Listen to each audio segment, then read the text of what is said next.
Merhaba arkadaşlar. Bir önceki videomda 35 TL'ye 1 dolar altı takımla LRF avı videosu çekmiştik. Orada tabii ki asıl amacımız kamışları yok saymak kesinlikle değil. Doğru yemin kadar önemli olduğunu, kamışların önüne geçtiğini anlatmak istedim kendimce. Tamam, doğru yemi bulduk. Doğru yemleri bulduk. Yem türleri belli. Hangi yemler bize LRF avında verim verecektir? Bunları belirlemek kolay. İğne ve yemi geçtiğimizde LRF'de odaklanmamız gereken şey aksiyon. Doğru yemlerle ne tür aksiyonlar yapabiliriz? Bugün drop shot konusuna irdeleyeceğiz arkadaşlar. Neden drop shot yapıyoruz? Nasıl yapıyoruz? Bu iki soruya aynı anda cevap verdiğimizde avcılığın şekli değişebiliyor. Merada her zaman koşullar eşit ve güzel olmayabilir. Olumsuz koşullar sıkça karşımıza çıkabilir. Hangi koşullarda, neden ve nasıl bu sistemi kullanacağımızı şimdi birlikte inceliyor olacağız. Şimdi önümüzdeki göletin dip yapısını birlikte inceleyelim. Şöyle gördüğünüz gibi otluk ve kayalıklardan oluşan bir mera.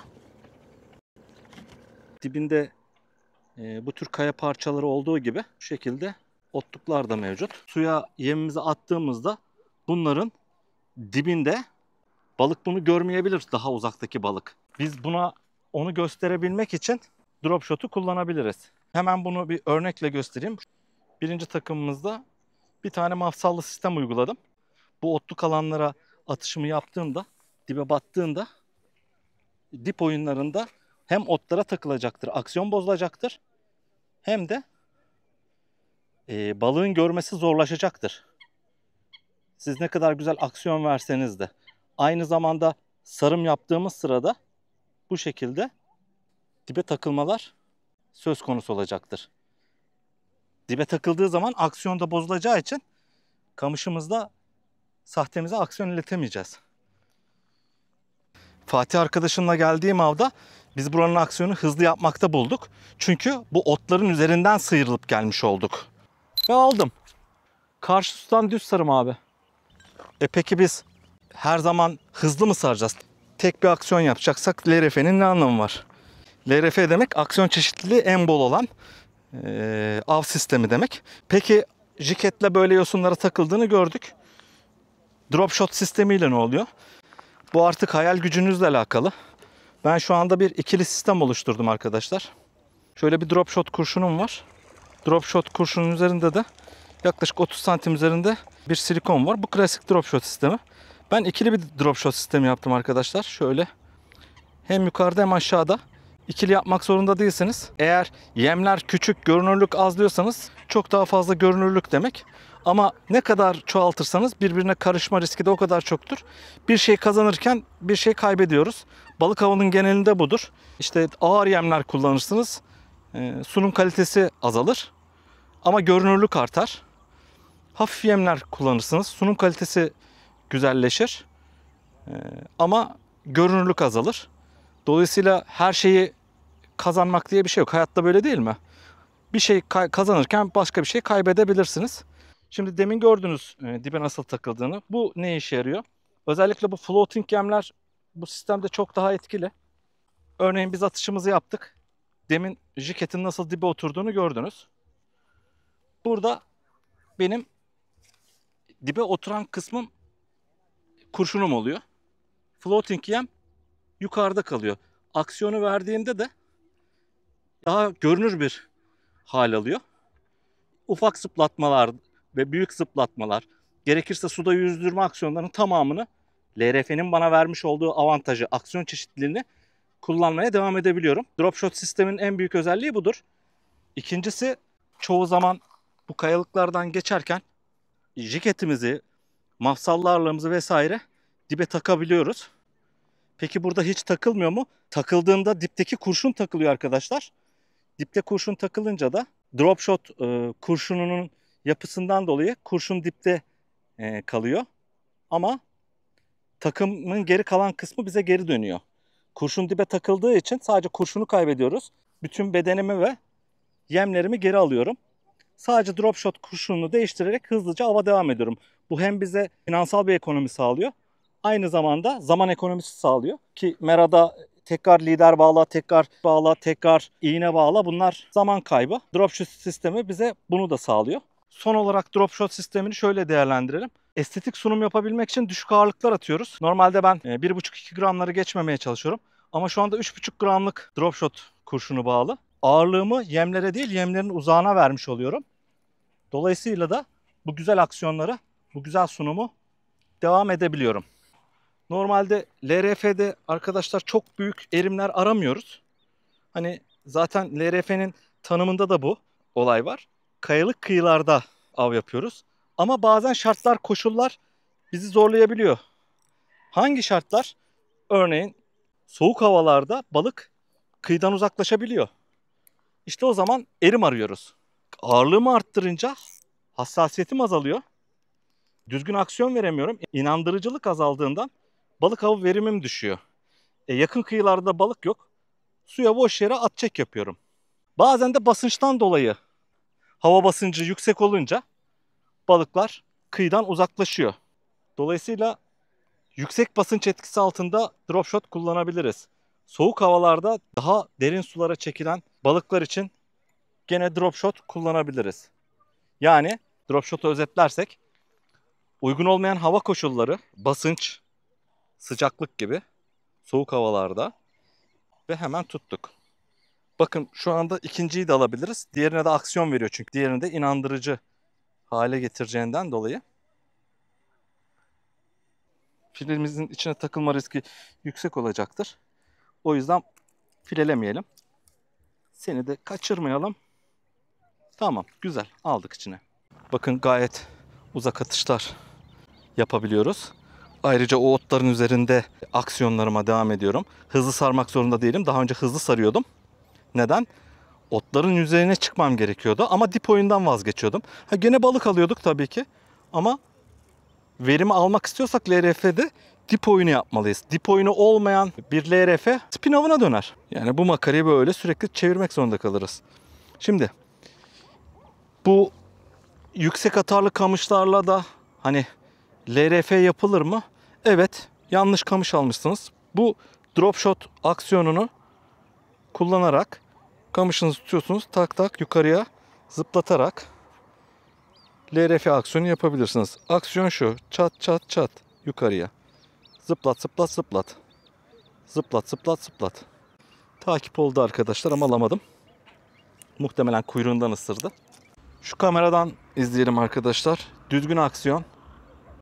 Yukarıya kaldırdığımız, aşağı inerken sardığımız, yukarıya çarptırarak kaldırdığımız, o yukarıya sektikçe çok inandırıcı bir sunum oluyor. Tabii küçük zıplatmalar da yapabiliriz. Hızlı ya da yavaş sarımlar, beklemeler yapabiliriz. Yine aynı şekilde düz sarım da yapabiliriz. Düz sarım yapmamızın bir sakıncası yok. Ne kadar kamışımızın esnek ucundan faydalanırsak bu ufak silikonlar, ufak sahteler o kadar güzel aksiyon veriyor. Şunu.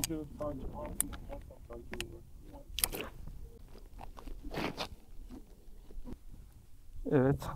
Bir önceki avda güzel sualtı görüntüleri çıktığı için video zenginleşsin diye yaptığım 2-3 avı birleştirmiş olacağız. Su altına da bir kamera yerleştirdim. Umarım size güzel sualtı görüntüleri alabileceğiz.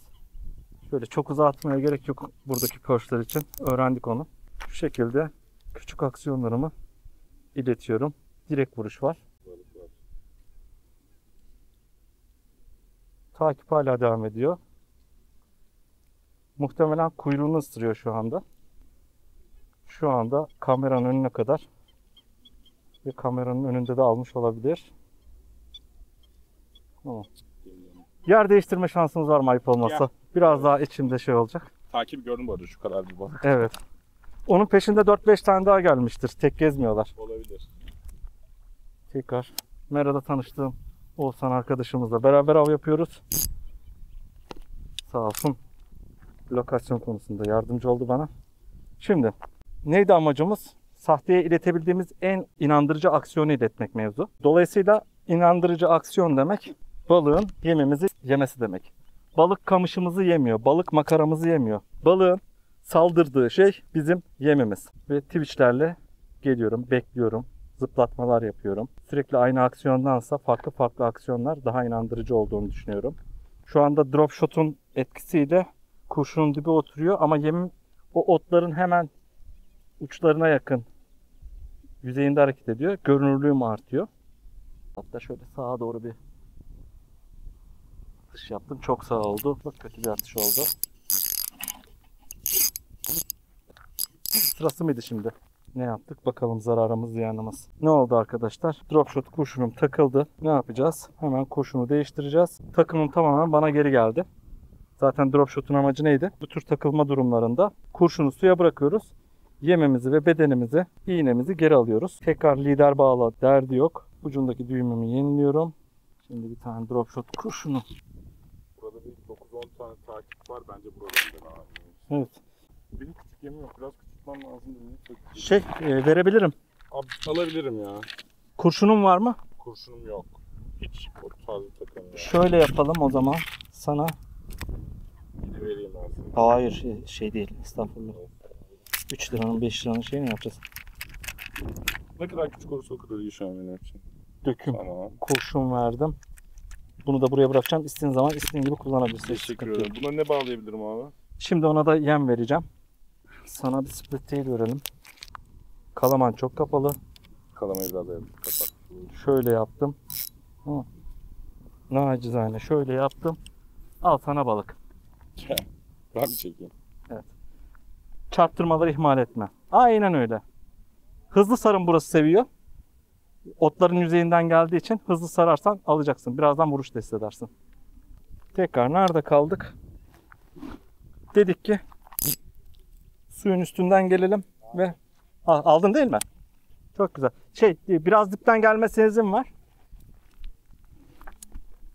LRF demek Gerçekten dediğin oluyor. evet. LRF demek yem demek. Bak bir yemini değiştirdik. Tuttuk hem balığa da az zarar veriyoruz. Eğer şununla çıkartabiliyorsak bununla çıkartıyoruz. Bunu da sürüyü dağıtmasın diye bunun içinde bekletiyoruz. En son salım yapıyoruz. Şöyle yapıp koyduk. Sabahtan beri 15-20 atış yaptım. Bir şey yok ama ilk atışta balık. Biraz daha açığa doğru attım. İpimi suya indirmeden kurşunumu zıplata zıplata geliyorum. Bak twitchlere bak ne kadar fazla iletebiliyorum. O kamışla bu kamışın arasındaki tek fark bu. Aynen. Daha fazla twitch verince ne oluyor? Daha fazla kuyruk sallıyor. Daha fazla aksiyon alması demek. Balığı kandırma oranını yükseltiyor da benim buna izin vermiyor. Ekipman izin vermiyor. Evet. Onunla daha büyük gemlerle drop shot. Şu aksiyon. Aynen. Onu yapıyorum. Tık tık tık. Paralel bir atış oldu. Buradaki yosunların üzerinden kaldıra kaldıra gelelim. Arada duraklayalım. Çarptırmalarımızı yapalım. Bekleyelim. Çarptırdık. Küçük sarığım. Bekledim. Vuruş var. Hala vuruş var. Ve aldım. Bu biraz daha büyük bir balık. Tuttun mu abi? Evet. Şöyle. Su altı kameramıza gözüksün diye çırpınıyorum. Ne aldık biz ya? Biraz daha büyük bir perch aldık. Şöyle. Ne yaptık? Drop shot aksiyonuyla yosunların üzerinde kalarak biraz da irice bir perch. Diğerlerine göre yavru perch tabii ki. Ama bu meranın, kuru meranın yapısına göre bir tık daha büyük bir perch. Tamam. Bu arkadaşımızı misafir ediyoruz. Şöyle paralel atış yapacağım gene. O şekilde aldım çünkü. Biraz fazla paralel oldu ama umarım otlara takmadan çekelim. Çarptırmamızı yaptık.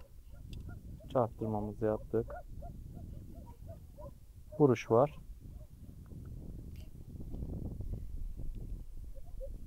Acele etmiyorum ve aksiyonu bozmuyorum. Ve aldık.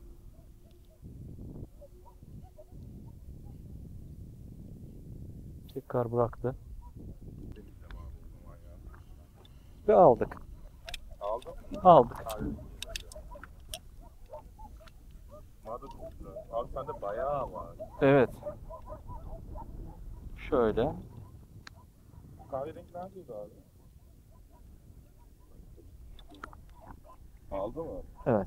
Şu anda kameraya da gösteriyoruz. Çok güzel. Gel bakalım minnak.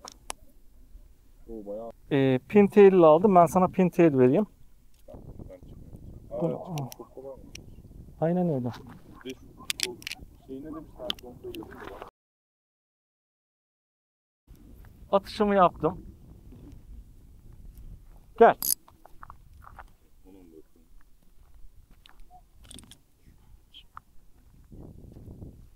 Oo abi. Fena bir fark var. İpini inceltirsen erimin artar. Anlıyorum. İpini inceliğiyle erim alıyoruz. Onu da öğrendim. Onu da oradan tedarik edebiliyor muyum peki? Evet. Tamam. Hop aldık. Aldın mı? Aldık. Aksiyonu biliyorum çünkü ben buranın. Rica etsem 2-3 adım ileri gidebilir misin? Bunu da kameraya çekelim.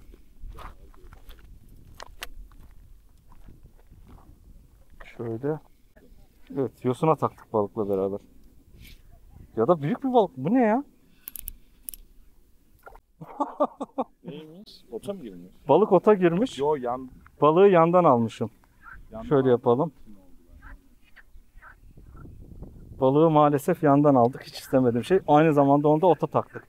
Şimdi ona güzel bir operasyon yapalım. Fazla. Yo iyi ya. Yo yo, ağzından almış. Sonradan yanına takıldı anladığım kadarıyla. Evet, oradan da ota soktum balığı. Tamam. Kibarca çıkarttım. Seni biraz misafirim edeyim.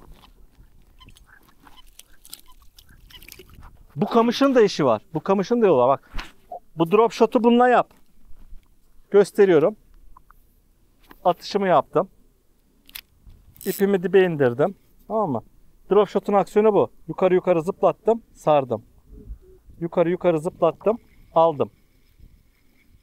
Balığı aldın mı sen? Evet. Çok Benim videolarım hep öyle zaten. Bak kamışın ucuna bak. güzel. Güzel. Dur abi sen şeye gel. Aynen öyle. Önemli olan aksiyon. Kesinlikle. Bak benim shortsları göreceksin. Önemli olan aksiyon. Çarp çarp al. Hah, ve minnacık balık. Bak. Gördüm. Oo tam kameranın önünde şu an. Bilerek öyle yapıyorum. Video ne zaman çıkacaksın abi? Bunun editi biraz hassas bir konu olduğu için. Editini yapan biri yok mu abi yerlanlaşsa? Ya zaten sıkıntım o yok. Çünkü benim anlattığım şeyi anlayacak kadar balıkçı olması lazım. Bak. Sardım, boşluğumu aldım. Zıplattım, sardım. Zıplattım, sardım. Kafanda canlandır. Şu hareket Tık, oluyor. aldım. Aldın mı? Evet. Şu- Allah Allah. Ya ben balıkçıyım, balıkçı. Dur abi ben şöyle geçeyim. Yine şöyle yaptım.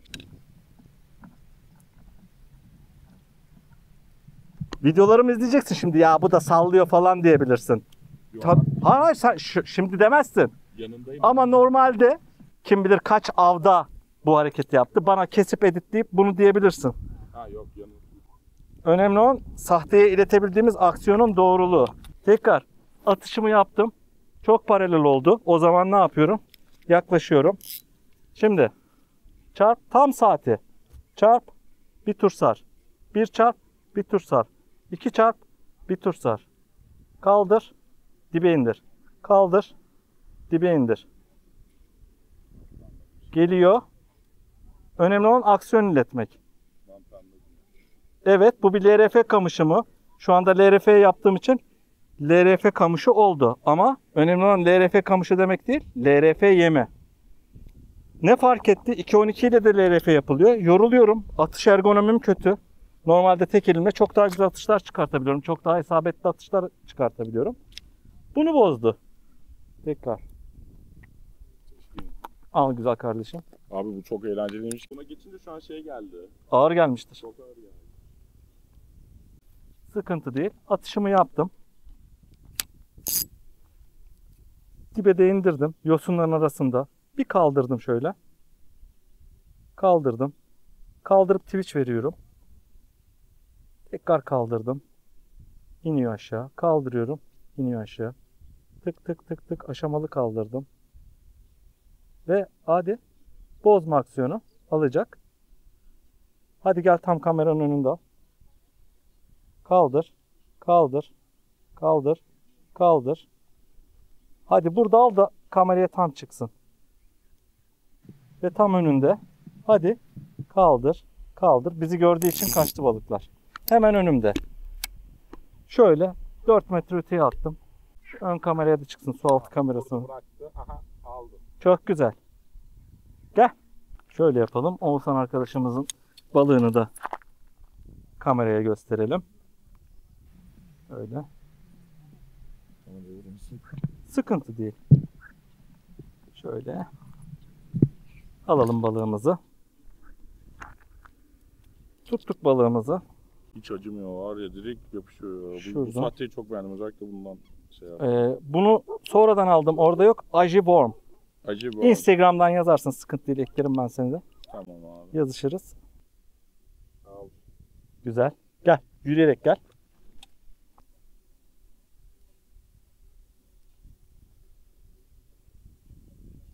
Ve ben de aldım. Bir tane anda. Güzel. Tamam. Onu da çekelim. Şöyle. Yosunların arasında sahtemizi zıplatarak, hoplatı zıplata gene bir balık kandırdık. Şöyle. Harika, iyi değil. Evet, saati. Çok kötü bir şey yapmış. Şöyle yapalım. Ben alabilirim abi istiyorsan. Aynen öyle yapalım dostum. Şunu sana verdim. Teşekkür ederim. Önce balığı oradan kurtar, sonra şeyden. Bu arada ben kaçırdım. Sıkıntı değil. Kamera çekti ne de olsa. Tamam, aynısını yapalım. Otların arasına atalım. Tip oyunu yapacağız otların üstünde. Drop shot'un amacı bu değil miydi? Kaldırdım otlardan. Kaldırdım. Küçük küçük twitch'ler verdim. Aynen yetiyor. Girdi otların arasına, tekrar kaldırdım. Ve aldım. Oo, aldım. Ya artık saati o kadar geldi ki. Tekrar Evet, gösterelim. Tamam o zaman. Şöyle. Kameramıza da gelsin. Şöyle güzel bir Oo, iyi. kamışa verdiği aksiyona bak. Evet, bir tık daha büyük olduğu için öyle ağzında pintail'le aldım bunu. Oo, çok hareketli. Bayağı Çok atik. Hadi bakalım. Renklerin de çok güzel. renkleri, evet, renkli benim de hoşuma gitti abi. Farklı bir renk var. Gel bakalım. Gel bakalım minnak. Zarar vermeyeceğim. Hemen tuttum seni. Güzel balık. Hemen. Evet. Şu anda bir önümüzdeki 45 dakika seri balık tutacağımız dakikalar. İğnemiz orada kaldı. İğnemizi de çıkarttık. Bekle bekle bekle. Ne kadar güçlü bir balıksın. Hayran kaldım gücüne. Bu boyda. Evet, şöyle de bıraktık. Abi çok teşekkür ederim. Çok değerli bilgiler verdin ya. Rica ederim. Bir de abi Instagram'da ne yazacaktın? Balık bilimi. Balık bilin, normal Aha. şeyin değil. Yine balık bilimi. Tekrardan çok teşekkür ederim. Çok memnun oldum Çok güzel sağ ol. kardeşim. Gerçekten çok Eyvallah. bilgilendim abi. Kardeşim Çok görüşürüz. sağ ol. İyi günler Çok diliyorum. memnun oldum. Ben de memnun oldum. Dediğim gibi yazışırız abi. Gene takıldığım sorularda rahatsız ederim seni. Hiç sıkıntı değil. Instagram'dan yaz, YouTube'dan yaz. Çok teşekkür ederim. Çok teşekkür ederim abi. Rica ederim. Sağ olasın. Görüşmek üzere, iyi günler Tekrardan dilerim. görüşmek dileğiyle. Şimdi arkadaşlar tekrar kafamızda canlandırıyoruz. Marifet balık tutmak değil. Balığı nasıl tuttuğumuzu anlamak. Bu drop shot videosunu da bu yüzden çektik zaten. Yoksa burada çok daha fazla balık da alırdım. Amaç 10 tane, 15 tane, 20 tane balık tutmak değil. Ne yaptığımızı bilmek. Rüzgarın estiği yöne doğru atış yapalım. Bu istikamet atış yapalım. Dalgaların yönünden görüyorsunuzdur. Şu şekilde bir atışımı yaptım. İpimi hemen suya değdiriyorum. Suyun üstündeki boşluğumu alıyorum. Çok kaldıramayacağım çünkü rüzgar işi bozuyor. Zıplatıyorum, sarıyorum. Zıplatıyorum, sarıyorum. Zıplatıyorum, sarıyorum ve aldım. Aldım arkadaşlar. Kamışın ucundan da görürsünüz. Bu güzel aksiyon veriyor. Şöyle. Çekiyorum balığımı nazikçe. Her verdiğimiz karar bir mantık çerçevesi içerisinde ise sonuç veriyor. Ne dedik? Rüzgarın yönüne aksiyon veremiyorum dedim. Sağa atış yapmak yerine sola atış yaptım. aksiyonu iletebilmek. Bütün amacım aksiyonu iletebilmek. Yoksa başka bir şey değil. Bu yöne attığımda ipim rüzgara karşı olduğundan o vuruş hareketlerimi sahteye iletebileceğimi düşündüm. Atar atmaz da balığımı aldım. Yine rüzgar bu yöne esiyor. At o yöne. Çok uzak olması da önemli değil.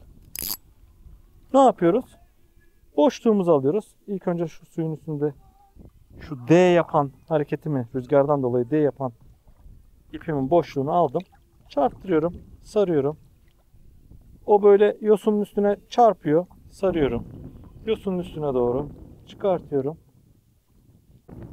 Böyle. Duruş var ve alıyorum. Bakın, kamışa bakın. Şöyle. Yine getiriyoruz.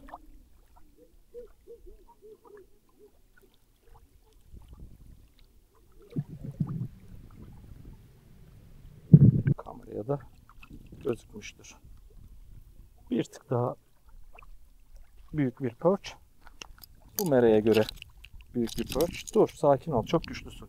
Anladık. Şampiyonsun sen. Aslansın. Tamam. Bugün drop shot sayesinde yine verimli bir av yaptık. Şarjımda %10 kalmış. Bu da 4-5 dakika eder. 4-5 dakika daha balık tutayım.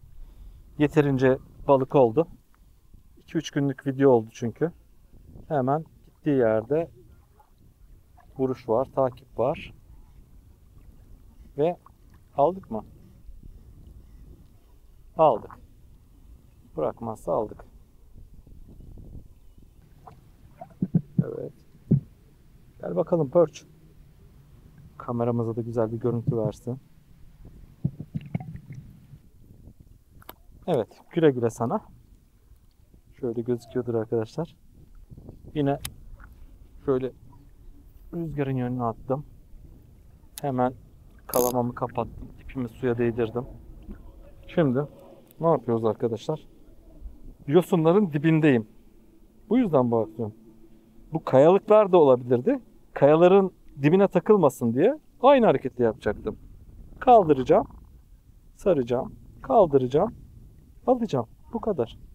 Bakın kamışın ucuna bakın. Şöyle. Bir aksiyonu hissedince ne kadar kolaylaşıyor iş. Şöyle kamışın esnemesinden görebilirsiniz. Gel bakalım. İşin matematiğini anladığımız zaman LRF sınır tanımıyor. Çünkü üzerine son derece fazla teorik craft yapılabiliyor. Gözlük kameraya da izleyicilere bir söylemek istediğim bir şey var mı? Beni tutmak istiyorsanız bu kanala abone olun. Bütün bilimsel bilgiler burada de. Hah, gözüküyor mu? Gözüksün bakalım. Aldık mı seni? Çıkarttık. Şöyle. Balıkları koyduk.